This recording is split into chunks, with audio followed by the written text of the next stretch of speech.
नमस्कार दोस्तों, राम राम। आप लोग देख सकते हैं अभी हम कुल्फ़ी मंगाए हैं अपने मिस्त्री के लिए। धूप काफ़ी तेज़ है, मैं बताया उन्हें। ठंडा ठंडा पानी, बर्फ़, सब कुछ समय समय से मंगा रहा हूँ। आज मिस्त्री भी खाना नहीं खाए हैं, बताया ना। इनको जंजीरा, उसके बाद वो ग्लूकोन-डी मंगाए हैं पीने के लिए, पानी में घोल करके। फिर भी ये कह रहे हैं कल काम बंद कर देंगे क्योंकि धूप काफ़ी तेज़ लग रहा है। अभी देख सकते हैं दोनों हमारे लेबर भी हैं नीचे, ये दोनों लोग भी खा रहे हैं, देख सकते हैं आप लोग।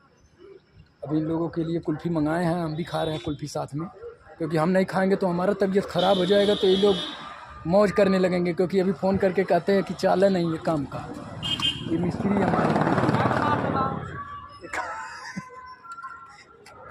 आप लोग लाइक कीजिए, शेयर कीजिए, कमेंट कीजिए और हमारे मिस्त्री अनिल भैया को समझाने की कोशिश कीजिए कि काम का लेट मत करें। क्योंकि देखिए छत लगने के लिए बस ज़्यादा नहीं, मिला जुला के अगर जोड़ें तो 1 हफ़्ते का जुड़ैया है।